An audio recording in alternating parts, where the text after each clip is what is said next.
तो दूसरे पार्ट की शुरुआत में हम देखते हैं कि एमी पॉटरी क्लास में होती है, लेकिन अभी भी उसका ध्यान इस बात पर होता है कि वो लड़का जिसे उसकी कार ने टक्कर मारी थी वो ठीक होगा कि नहीं। वो यही सोचती रहती है कि मेरी कार तो फुल स्पीड में थी, आखिर फिर भी उस लड़के को चोट कैसे नहीं आई, यानी कहीं उसे इंटरनल इंजरी तो नहीं हुई जिससे वो मर ना जाए। उधर हम देखते हैं कि सोरा बैंक के बाहर होता है, जहां वो अपने माता पिता की डिटेल्स मांगने की कोशिश कर रहा होता है, लेकिन उसे कोई मदद नहीं मिल रही होती। और इस तरह अब शाम हो जाती है और वो वहीं रुक जाता है। फिर रात में एमी की कार खराब हो जाती है, इसलिए वो मदद के लिए एक आदमी को रोकती है, लेकिन उसे शक होता है कि वो आदमी कुछ ठीक नहीं है, इसलिए अब वो उसे जाने को कहती है। लेकिन वो आदमी एक चोर निकलता है जो एमी को मारकर उसका सामान छीनने लगता है। अब एमी इससे बेहोश हो जाती है कि तभी सोरा वहां पहुंच जाता है और चोर को रोकने की कोशिश करता है। फिर वो चोर सोरा पर भी हमला करता है और उसे डराने के लिए चाकू निकालता है, जिसके बाद सोरा गुस्से में अपनी शक्तियों से चाकू छीनकर उसे वापस चोर की ओर कर देता है, जिससे उस चोर की हवा खराब हो जाती है। अब एमी इस वक्त बेहोश होती है, इसलिए इस हालत में वो ये सब नहीं देख पाती। लेकिन तभी दो बाइक सवार वहां रुककर इस घटना को रिकॉर्ड करने लगते हैं और हम देखते हैं कि सोरा उस चोर को डराकर भगा देता है और साथ ही बाइक सवार भी वीडियो बनाकर वहां से चले जाते हैं। इसके बाद सोरा बेहोश एमी को देखता है और उसके होश में आने तक वहीं खड़ा रहता है। इसके बाद सीन बदलता है और हम देखते हैं कि एमी सोरा को थैंक यू कर रही है कि उसने उसे बचाया। लेकिन फिर वो आगे कहती है कि मेरी वजह से तुम्हें चोट लग गई है और पिछली बार भी मेरी वजह से तुम्हारा एक्सीडेंट हुआ था, इसलिए मुझे ये सोचकर बिल्कुल अच्छा नहीं लग रहा। तो सोरा कहता है इट्स ओके, लेकिन अब मुझे यहाँ उतार दो, मैं बस स्टॉप से बस ले लूंगा। लेकिन एमी उसके लिए मना कर देती है और कहती है कि तुम एक टूरिस्ट हो, तो आज के दिन के लिए मुझे तुम्हारी मदद करने दो, और वैसे भी तुम्हारे चेहरे की चोट देखकर मुझे बहुत बुरा लग रहा है। इस तरह वो सोरा को अपने घर ले जाती है और उसकी चोट पर दवा लगाने लगती है, जिससे सोरा को दर्द भी होता है। इसके बाद अब एमी उससे लगातार कई सवाल करती है कि तुम जापान से थाईलैंड क्यों आए, क्या तुम्हें यहाँ पर किसी से मिलना है, क्या तुम्हारी फैमिली यहाँ रहती है या स्टडी के लिए आए हो। लेकिन इन सब बातों का सोरा कोई जवाब नहीं देता, बस इग्नोर करता रहता है। फिर एमी कहती है वैसे तुम काफी क्यूट हो, तो गर्लफ्रेंड तो होगी ही। लेकिन सोरा इसके लिए मना करता है, जबकि एमी को उस पर विश्वास नहीं होता। इस बीच सोरा को भूख लगने लगती है, तो एमी पूछती है क्या तुम नूडल्स खाओगे। तो सोरा इस पर जब हाँ कहता है तो एमी हंसने लगती है और उससे कहती है देखा, तुम मेरे किसी सवाल का जवाब नहीं दे रहे थे, लेकिन अब खाने के नाम पर कितनी जल्दी जवाब दे दिया। तो सोरा कहता है क्योंकि तुम्हारे बाकी सवालों के जवाब मेरे पास नहीं है। खैर अब रात में हम देखते हैं कि डिनर के बाद एमी सोरा को सोफे पर चादर और तकिया देती है, और जैसे ही वो कमरे में जाती है तो सोरा अपनी शक्तियों से कुछ सेकंड में सोफे को हिसाब से अरेंज कर देता है। पर जब एमी बाहर आती है तो हैरान होकर पूछती है कि तुमने ये इतनी जल्दी कैसे कर दिया। लेकिन सोरा कोई जवाब नहीं देता, जिसके बाद एमी सोरा को अपनी दोस्त क्रिन के कपड़े देती है कि ये पहन लो, ये क्रिन के हैं। अब सोरा पूछता है क्रिन कौन है, तुम्हारा पति। तो एमी हंसते हुए कहती है नहीं, वो मेरे बचपन का दोस्त है और कभी कभी होम पार्टी के दौरान यहाँ रुक जाता है, इसलिए उसका सामान मेरे पास रखा है। तो ये सुनकर सोरा कहता है ठीक है, मैं समझ गया। फिर थोड़ी देर बाद एमी एक रोलिंग पिल लेकर आती है और कहती है कि माना मैं दयालु हूँ, लेकिन अगर रात में तुमने मुझसे कुछ गलत करने की कोशिश की तो अच्छा नहीं होगा। लेकिन सोरा उसे समझाता है कि अरे ऐसा कुछ नहीं है, और वैसे भी तुम मेरी टाइप की लड़की नहीं हो। तो एमी इस बात से ऑफेंड हो जाती है और उससे पूछती है कि क्यों, मुझ में क्या खराबी है। तो सोरा मजाक में कई चीजें गिना देता है कि तुम्हारी आंखें ऐसी, तुम्हारी नाक वैसी, और तुम्हारा मुंह तो एकदम वैक्यूम क्लीनर जैसा है। ये सुनकर अब एमी गुस्से में कहती है कि तुम्हारी पसंद बहुत ही खराब है, लेकिन मुझे बस इतना कहना है कि मेरे कमरे के आसपास भी मत आना। और इतना कहकर वो वहाँ से चली जाती है। उसके जाने के बाद सोरा हंसता है क्योंकि वो उसे बेवजह चिढ़ा रहा था, क्योंकि तब से वो उसका दिमाग खाए जा रही थी खैर अब अगले सीन में हम देखते हैं कि JDSD यानी Japanese technology of science department में मोमोको कुछ सर्च कर रही होती है और तभी उसे सोरा की पिछली रात की वीडियो मिल जाती है जिसमें एमी की कार का नंबर भी दिख रहा होता है। असल में जिन लोगों ने वीडियो को शूट किया था उन्होंने वो वीडियो सोशल मीडिया पर डाल दी थी, जिस वजह से वो वीडियो अब मोमोको के हाथ लग चुकी थी। खैर अब उस वीडियो की मदद से वो सोरा के करंट प्लेस का अंदाजा लगा लेती है और फौरन मिस्टर सोजी के पास जाकर कहती है कि सोरा मिल गया है और मैं उसे जल्द से वापस ले आऊंगी। ये सुनकर अब मिस्टर सोजी खुश हो जाते हैं और उससे फौरन वहां जाने के लिए कहते हैं। उधर हम देखते हैं कि सुबह के वक्त सोरा वॉशरूम में होता है और अपनी शक्ति का इस्तेमाल करके अपने दांत साफ कर रहा होता है क्योंकि उसे ऐसा करने की आदत हो गई थी और तभी अचानक एमी वॉशरूम में आ जाती है, जिसे देखकर सोरा जल्दी से अब रोक देता है वरना उसकी शक्ति का राज खुल जाता। इसके बाद बाहर बैठने पर सोरा को एमी की पॉटरी क्लास में बनाई गई अजीबोगरीब चीजें दिखती हैं और तभी एमी वहां आती है और अपनी तारीफ करने लगती है कि देखो मैं कितनी टैलेंटेड हूँ। तो सोरा मजाक में कहता है, हाँ अपनी तारीफ करने में तो तुम सचमुच टैलेंटेड हो। इसके बाद सोरा जाने के लिए कहता है लेकिन एमी उसको नाश्ता करने के लिए रोकती है। इस बीच वो किचन में बार बार पूछती है कि सोरा जापान से क्यों आया है, लेकिन सोरा इन सवालों पर अभी भी चुप बना रहता है। इसके बाद नाश्ता तैयार होने पर वो दोनों बैठते हैं जहां एमी जबरदस्ती सोरा के ऑमलेट पर सॉस डालती है जिसके लिए सोरा मना कर रहा था और इसी बीच वो सॉस उसके कपड़ों पर गिर जाती है, जिसके बाद एमी जोर जोर से हंसने लगती है। तभी सोरा भी वही करता है और एमी के कपड़े खराब कर देता है, साथ ही वो जोर जोर से हंसने भी लगता है। ये देखकर अब एमी को गुस्सा आ जाता है और वो सोरा पर पूरा केचप फेंकने वाली होती है कि तभी सोरा अपनी हार मान लेती है कि तुमसे जीत नहीं सकता, प्लीज मुझे माफ कर दो। अब एमी ये देखकर रुक जाती है और दोनों अपने कपड़े बदलने जाते हैं। फिर इसी बीच अचानक एमी के माता पिता, जिनके पास अपार्टमेंट की एक्स्ट्रा चाबी थी, वो अचानक घर आ जाते हैं। इसके बाद वो सोरा को वॉशरूम से बाहर आते देखकर हैरान होते हुए गलतफहमी में पड़ जाते हैं। इतने में एमी भी वहां पहुंचती है और माता पिता के रिएक्शन से समझ जाती है कि वो सोरा को गलत समझ रहे हैं, लेकिन फिर भी वो उनकी गलतफहमी को दूर नहीं करती। इसके बाद अब पेरेंट्स एमी से सवाल करते हैं कि आखिर ये लड़का कौन है और यहाँ क्या कर रहा है। वो बताते हैं कि वैसे भी हमने तुम्हारे लिए रईस लड़के को चुन लिया है जिसका नाम केविन है, इसलिए तुम्हें उस लड़के को भूलना होगा। लेकिन ये सुनकर नौटंकी एमी सोरा को पकड़ लेती है और कहती है, हाँ देखिए यही मेरा बॉयफ्रेंड है, मैं इसे बहुत पसंद करती हूँ, इसलिए किसी और से शादी नहीं करूंगी। और ये सुनकर सोरा भी शॉक हो जाता है कि आखिर इस फैमिली में चल क्या रहा है। लेकिन तभी एमी के माता पिता, जो बहुत अमीर परिवार से हैं, वो एमी की बात नहीं मानते और कहते हैं, हम अपने स्टैंडर्ड के लड़के से ही तुम्हारी शादी करेंगे, ये देखने में हमारे स्टैंडर्ड का नहीं लगता। ऐसा कहकर वो वहां से चले जाते हैं, जबकि एमी परेशान हो जाती है कि अब क्या करे। उधर हम देखते हैं कि अब मोमोको थाईलैंड पहुंच चुकी है और उसने होटल में कमरा भी ले लिया था, जिसके बाद वो फौरन अपना सामान रखकर सोरा को ढूंढने निकल पड़ती है। अब इस बीच सोरा जाने से पहले एमी को धन्यवाद कहता है, तो एमी कहती है इट्स ओके और ऐसा कहकर वो जाने का दरवाजा खोल देती है। लेकिन फिर वापस वो दरवाजा खोलकर पूछती है कि वैसे तुमने अपना नाम तो बताया ही नहीं। तो सोरा अपना नाम बताता है और एमी भी उसे अपना नाम बताती है। इसके बाद सोरा चला जाता है, लेकिन एमी हमें खुश नहीं दिखती, बल्कि वो थोड़ी परेशान लगती है। अब इसके कुछ देर बाद मोमोका हमें एमी के अपार्टमेंट के नीचे दिखती है, जो सोच रही है कि क्या सोरा सचमुच यहाँ होगा। लेकिन तभी क्रिन वहां आ जाता है, जो समझता है कि मोमोको उसकी फैन है, जो उससे ऑटोग्राफ या उसके साथ सेल्फी लेने के लिए आई है, इसलिए अब वो वहां आकर अपनी तारीफें करने लगता है। जबकि मोमोको कुछ समझ नहीं पाती कि आखिर ये लड़का कौन है और क्या चाहता है। असल में इसमें क्रिन की गलती नहीं थी, क्योंकि उसके फैंस यहाँ अक्सर आते थे। खैर अब उसे मोमोको अच्छी लगती है और वो उससे बात करने लगता है। तभी क्रिन की असली फैंस वहां आ जाती है और उसके साथ सेल्फी लेने लगती है, जिसे देखकर मोमोको मौका पाते ही वहां से चली जाती है और क्रिन उसे रोक नहीं पाता। इसके बाद हम देखते हैं कि क्रिन और एमी एक साथ होते हैं, जहां एमी उसे बताती है कि उसके माता पिता उसकी शादी किसी केविन नाम के अमीर लड़के से करना चाहते हैं। तो ये सुनकर क्रिन कहता है, ये नाम तो मेरी रिकॉर्डिंग कंपनी के मालिक का भी है। खैर जो भी हो, अगर तुम इस सिचुएशन से बचना चाहती हो तो कुछ समय के लिए किसी को फेक बॉयफ्रेंड बना लो। अब एमी यही सोचने लगती है कि आखिर वो फेक बॉयफ्रेंड कहाँ से लाएं।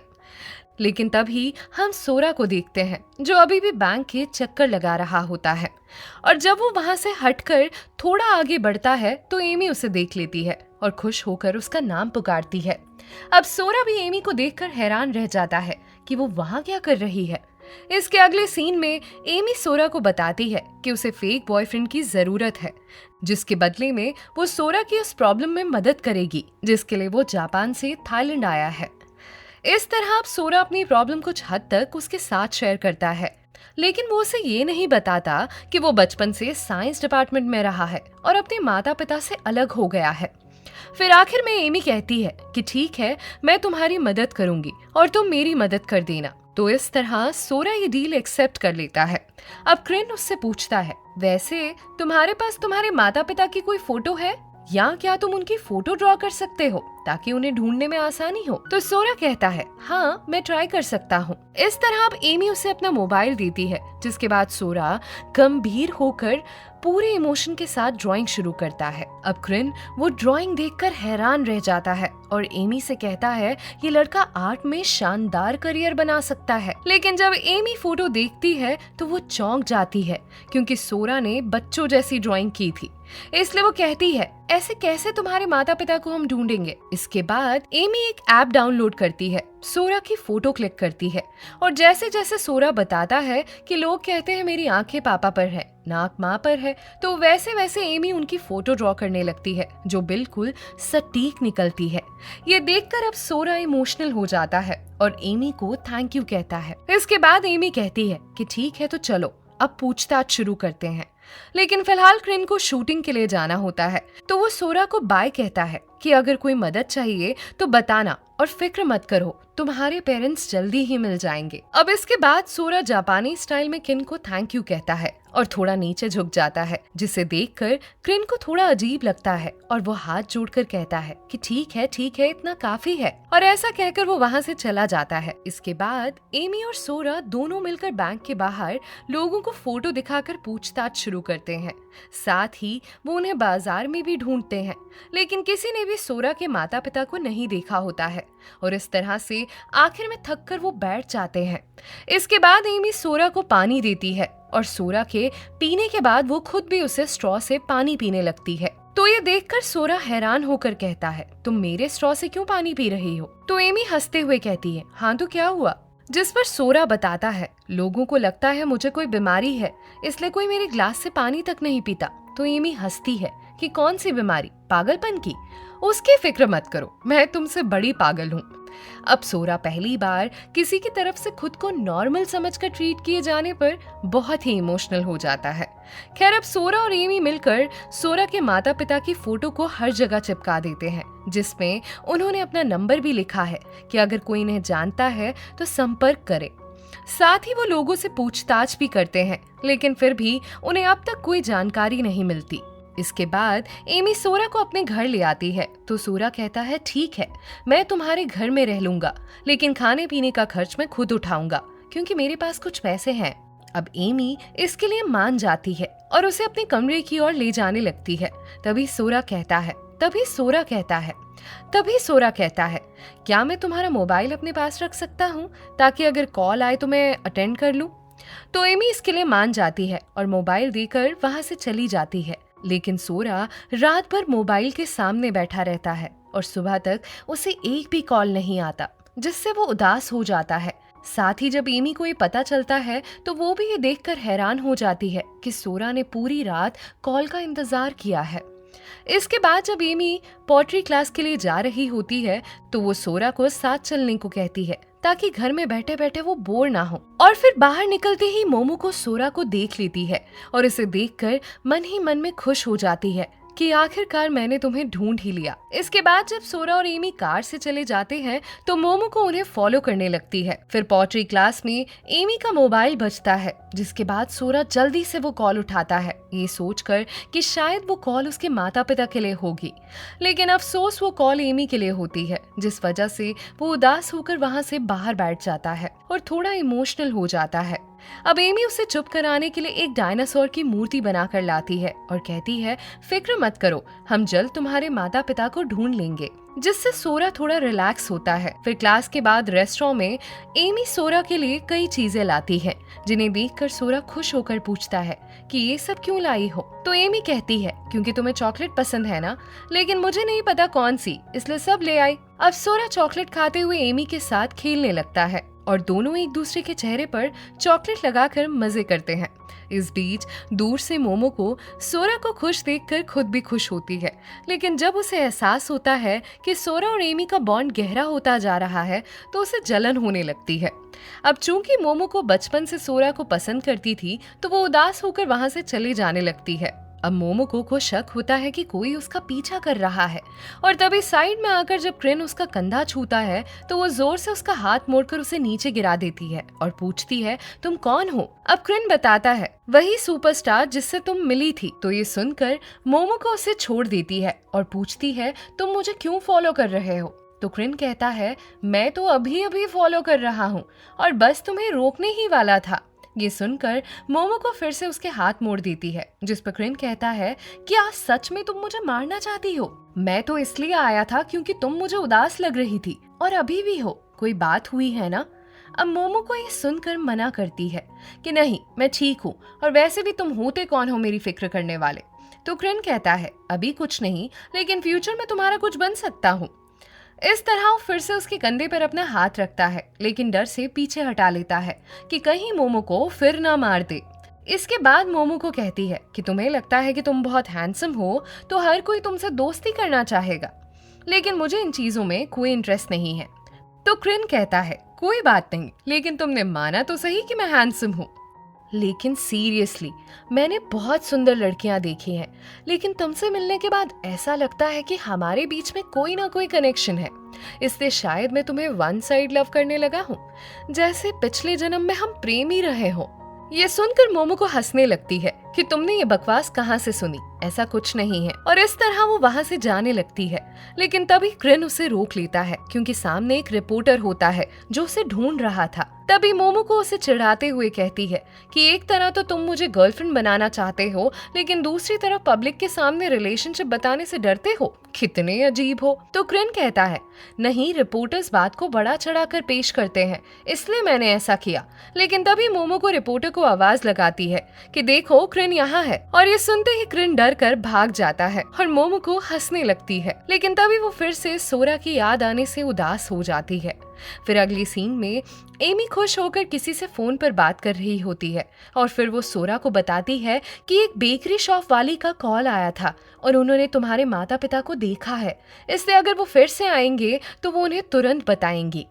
अब ये सुनकर सोरा इतना खुश हो जाता है कि वो एमी को गले लगा लेता है, लेकिन जैसे ही उसे होश आता है तो वो पीछे हट जाता है और एमी भी थोड़ा असहज होकर फल खाने लगती है। जिसके बाद ये सीन यहीं पर कट हो जाता है। इसके बाद अगले दिन का सीन शुरू होता है, जहां आज एमी के माता पिता ने उसे केविन से मिलने के लिए बुलाया है, लेकिन हम देखते हैं कि एमी सोरा को भी साथ ले आई है। जब रास्ते में वो सोरा को समझाती है, तुम्हें मेरे माता पिता और केविन के सामने वैसे ही एक्टिंग करनी है जैसे हम सचमुच प्रेमी हो, क्योंकि तभी केविन मुझसे नफरत करेगा और मुझे रिजेक्ट कर देगा। फिर सोरा उसके लिए मान जाता है कि ठीक है, तुम जैसा कहोगी मैं वैसा ही करूंगा, और इसके बाद दोनों अंदर चले जाते हैं। तभी बाहर एक कार रुकती है जो केविन की होती है, वही लड़का जिसे एमी के माता पिता ने उसके लिए चुना है। फिर केविन के अंदर आते ही वो एक रैंडम लड़की से बात करने लगता है, क्योंकि उसका स्वभाव ऐसा ही है कि वो एक समय 3-4 लड़कियों को गर्लफ्रेंड बनाकर रखता है और जल्दी जल्दी बदल देता है, यानी वो एक नंबर का धोखेबाज है। वहीं दूसरी तरफ हम देखते हैं कि एमी सोरा के साथ होता है, जहां सोरा उससे कहता है कि रुको, मैं वॉशरूम से आता हूँ। अब एमी वहीं रुककर उसका इंतजार करने लगती है, लेकिन जब केविन बाहर निकलता है तो एमी उसे देखती रह जाती है, क्योंकि वो उसे बहुत पसंद आता है। लेकिन अभी उसे ये नहीं पता था कि ये वही लड़का है जिसे उसके माता पिता ने चुना है। खैर, अब अगले सीन में एमी सोरा को अपने माता पिता से मिलवाती है, लेकिन उसके माता पिता नाराज होकर पूछते हैं, तुम इस लड़की को यहाँ क्यों ले आई? जिस पर एमी कहती है कि ये कोई आम लड़का नहीं, बल्कि वही है जिसे मैं पसंद करती हूँ। अब वो कहने वाली होती है कि सोरा मेरा बॉयफ्रेंड है, लेकिन इतने में वो केविन को देखकर चुप हो जाती है। यानी अब उसे पता चलता है कि यही वो लड़का है जिससे मिलने उसके पेरेंट्स ने उससे बुलाया था। अब इसके बाद उसके माता पिता केविन का परिचय देते हैं कि केविन मेरे दोस्त का बेटा है जो रिकॉर्डिंग कंपनी का मालिक है और ये हैंडसम होने के साथ साथ बहुत अमीर भी है। अब एमी केविन को निहारती रहती है, जिसे देखकर उसके माता पिता समझ जाते हैं कि एमी को केविन पसंद आ गया है। इसलिए वो कहते हैं कि अब तुम अपने उस फेक बॉयफ्रेंड को यहाँ से भगा सकती हो, क्योंकि हमें पता है तुम्हें केविन पसंद है। लेकिन एमी इस बात से मुकर जाती है कि नहीं, ऐसा नहीं है, केविन अच्छा जरूर है, लेकिन सोरा इससे भी बेहतर है। दरअसल एमी ऐसा इसलिए कर रही होती है क्योंकि वो अपने माता पिता की मर्जी से शादी नहीं करना चाहती थी, क्योंकि उसे पता होता है कि ये एक बिजनेस डील है, जबकि उसे सच्चा प्यार चाहिए जो उसका ख्याल रखे और उससे सच्चा प्यार दे। इससे वो अभी भी सोरा को अपना बॉयफ्रेंड बता रही होती है। अब केविन कहता है कि कोई बात नहीं, हम थोड़ी देर में कंपेयर कर लेंगे कि कौन बेहतर है, लेकिन फिलहाल अच्छा होगा अगर हम अपना लंच शुरू कर दें। खैर, अब लंच के दौरान केविन अपने हाथों से एमी के माता पिता को खाना परोसता है, जिससे वो काफी इम्प्रेस होने लगते हैं। अब एमी भी सोरा को इशारा करती है कि वो भी ऐसा करे, जिसके बाद मासूम सोरा माता पिता की बजाय एमी को खाना परोसने लगता है। ये देखकर उसकी माँ केविन से कहती है तुम भी ऐसा करो, तो केविन एक चीज उठाकर एमी को दे देता है। लेकिन अब सोरा केविन को हराने के चक्कर में एमी के प्लेट में ढेर सारे नूडल्स डाल देता है, जिसे देखकर उसके माता पिता गुस्से में कहते हैं कि तुम्हें बिल्कुल मैनर्स नहीं है। तो सोरा डर जाता है और एमी की प्लेट से आधे नूडल्स पिता की प्लेट में डाल देता है। अब ये देखकर उसके पिता चिल्लाते हैं, तो वो डर कर आधे नूडल्स माँ की प्लेट में डाल देता है। अब माँ भी चिल्लाती है कि तुम में सच में मैनर्स नहीं है, तुमने सब खराब कर दिया। तो सोरा सारे नूडल्स अपने प्लेट में ले लेता है और चक्कर कहता है नहीं, ये खराब नहीं है, एकदम ठीक है। यानी एकदम कॉमेडी सीन हो जाता है। लेकिन यहाँ पर उसके खाने का तरीका देखकर माता पिता और परेशान हो जाते हैं। साथ ही केविन सोरा पर हंसने लगता है। फिर अगले सीन में हमें क्रिन दिखता है जो डांस की शूटिंग कर रहा होता है। अब रेस्ट के दौरान उसकी फैन गर्ल्स आकर उसे परेशान करती हैं, लेकिन जब वो चली जाती हैं तो उसे मोमोका की याद आती है, क्योंकि वो सचमुच मोमोका को पसंद करने लगा है। उधर सोरा अभी भी नूडल्स चबा रहा होता है, तो एमी उसे डांटती है और समझाती है मुझे प्यार करो मेरे माता पिता के सामने। तो सोरा कहता है मुझे प्यार करना नहीं आता, जिस पर एमी कहती है कि किसी ने तो तुम्हें प्यार किया होगा, तो वही सब करो मेरे साथ। तो ये सुनकर सोरा अपने बचपन को याद करता है कि उसकी माँ कैसे उसके बाल संवारती थी और कैसे उसके चेहरे पर पाउडर लगाती थी और आखिर में कैसे किस करके उससे प्यार करती थी। अब यही सब वो एमी के साथ करने लगता है, यानी उसका कंघा निकालकर उसके बाल ठीक करता है। और ये सब देखकर सभी, खासकर एमी, हैरान हो जाती है कि आखिर ये कर क्या रहा है। इसके बाद सोरा एमी के चेहरे पर पाउडर लगाता है जैसे बच्चे के साथ किया जाता है, और फिर आखिर में वो वैसे ही प्यार करने लगता है अपनी माँ की तरह चूमते हुए। ये देखकर अब एमी बेहद ऑकवर्ड महसूस करती है और केविन के साथ साथ एमी के माता पिता भी सकते में आ जाते हैं कि आखिर ये लड़का कर क्या रहा है। इसके बाद एमी के माता पिता एमी से कहते हैं कि फौरन इस ड्रामा को बंद करो, और हमें पता है कि ये लड़का तुम्हारा बॉयफ्रेंड नहीं है, क्योंकि हमने तुम्हारी बिल्डिंग के वॉचमैन से पूछताछ की थी और उसने बताया था कि ये लड़का 2 दिन पहले ही तुम्हारे घर में रहने आया है, इसलिए अब झूठ बोलना बंद करो। इस तरह फाइनली एमी एक्सेप्ट कर लेती है कि हाँ, सोरा मेरा बॉयफ्रेंड नहीं है, और मैंने ये इसलिए किया क्योंकि मैं नहीं चाहती आप मेरी जिंदगी का इतना बड़ा फैसला ले। आखिर ये मेरी जिंदगी है, इसलिए मैं अपनी मर्जी के लड़के से शादी करना चाहती हूँ जो मुझे सच में पसंद करे। और इस तरह वो आखिरी में सोरा के हाथ पकड़कर उसे वहाँ से ले जाती है। अब केविन ये देखकर समझ जाता है कि एमी एक मासूम लड़की है जो शायद लंबे समय से सिंगल है, इसलिए वो सोच लेता है कि अब मैं इसी से शादी करूंगा। इसके बाद वो एमी के माता पिता को समझाता है कि आप चिंता ना करें, मैं एमी से दोस्ती करूंगा और धीरे धीरे उसे अपना बना लूंगा। तो ये सुनकर एमी के माता पिता खुश हो जाते हैं। अब घर पहुंचकर एमी बहुत गुस्से में होती है क्योंकि उसकी प्लानिंग काम नहीं आई थी, बल्कि उल्टा उसके माता पिता को पता चल जाता है कि सोरा उसका बॉयफ्रेंड नहीं है, जिस वजह से अब वो उसे शादी के लिए मजबूर करेंगे। हालांकि इस बीच उसे केविन का असली स्वभाव, यानी कि वो एक धोखेबाज है और बिजनेस डील के लिए अच्छा बन रहा है, ये पता नहीं होता। खैर, अब सोरा उससे कहता है कि अगर तुम्हें इतना गुस्सा आ रहा है तो मेरे चेहरे पर पंच मारकर शांत हो जाओ, जिस पर एमी खुश होकर पूछती है कि क्या सच में मैं ऐसा कर सकती हूँ। लेकिन जैसे ही वो सोरा को मारने वाली होती है तो उसकी हिम्मत नहीं होती और वो रुक जाती है, क्योंकि सोरा के मासूम चेहरे पर वो अपना हाथ नहीं उठा पाती। अब अगले सीन में सोरा एक कन्वीनियंस स्टोर में होता है, जहां मोमो को आकर उससे बात करने की कोशिश करती है और पूछती है कि क्या तुम जापान से हो। तो सोरा कहता है हाँ। तो वो कहती है मैं भी वहीं से हूँ, आखिर दूसरे देश में अपनी कंट्री के लोगों से मिलना अच्छा लगता है ना। तो सोरा अग्री करते हुए कहता है बात तो सही है, और इस तरह वो अपना सामान लेने लगता है। लेकिन तभी मोमोका अचानक से उसकी पसंदीदा चॉकलेट देती है और कहती है ये तुम्हें पसंद है ना। तो सोरा हैरान होकर पूछता है हाँ, लेकिन तुम्हें कैसे पता। तो मोमोका कहती है मैं लोगों का दिमाग पढ़ सकती हूँ और मुझे पता है कि तुम नूडल्स के साथ सुशी पसंद करते हो। अब ये सुनकर सोरा सारा सामान छोड़कर उसे गले लगाता है। ये देखकर अब मोमो को भी चौंक जाती है, लेकिन फिर अगले ही पल सोरा पीछे हटकर उससे माफी मांगता है कि सॉरी, मैंने अचानक से तुम्हें गले लगा लिया, लेकिन ऐसा लगा जैसे तुम मुझे पहले से जानती हो। अब मोमो को हंसते हुए कहती है कि वैसे मेरे पास कोई शक्ति नहीं है, मैं तो मजाक कर रही थी। असल में ज्यादातर लोग नूडल्स के साथ सॉस पसंद करते हैं, तो मैंने उल्टा बोलकर एक गैस कर लिया। ये सुनकर अब सोरा कहता है कि फिर तो तुम बहुत अच्छा गैस कर लेती हो। इसके बाद वो दोनों बात करने लगते हैं और मोमो को सोरा को अपना दोस्त बना लेती है। अब साथ में घर लौटते हुए मोमो को पूछती है कि क्या तुम्हारी जिंदगी में कोई ऐसा शख्स है जिससे तुम कभी नहीं मिले, फिर भी उसने तुम्हारा ख्याल रखा। तो सोरा कहता है हाँ, एक शख्स है जिसे मैंने कभी नहीं देखा, लेकिन उसने हमेशा मेरा ख्याल रखा है। अब ये सुनकर मोमो को पूछती है अगर वो तुम्हारे सामने आ जाए तो क्या करोगे, उसे पसंद करोगे। तो सोरा कहता है बिल्कुल, मैं उसे पसंद करूंगा, लेकिन फिलहाल मुझे जाना होगा।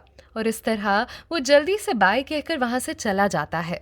अब मोमो को प्यार से उसे जाते हुए देखती है और फिर होटल रूम में पहुंचकर खुश हो जाती है। वो यही सोचती है कि सोरा मुझे पसंद करेगा जब उसे पता चलेगा कि मैं वही हूँ जिसने हमेशा उस पर नजर रखी है और उसका ख्याल रखा है। लेकिन फिर वो सोचती है कि अभी मैं ये बात उसे नहीं बता सकती, वरना वो मुझे मिस्टर सोजी की टीम का समझकर मुझसे नफरत करने लगेगा। इसलिए अगर मुझे सोरा के और करीब जाना है तो फिलहाल ये राज उससे छुपा कर रखना होगा। और इसी के साथ इस सीरीज का दूसरा पार्ट यहीं पर एंड हो जाता है।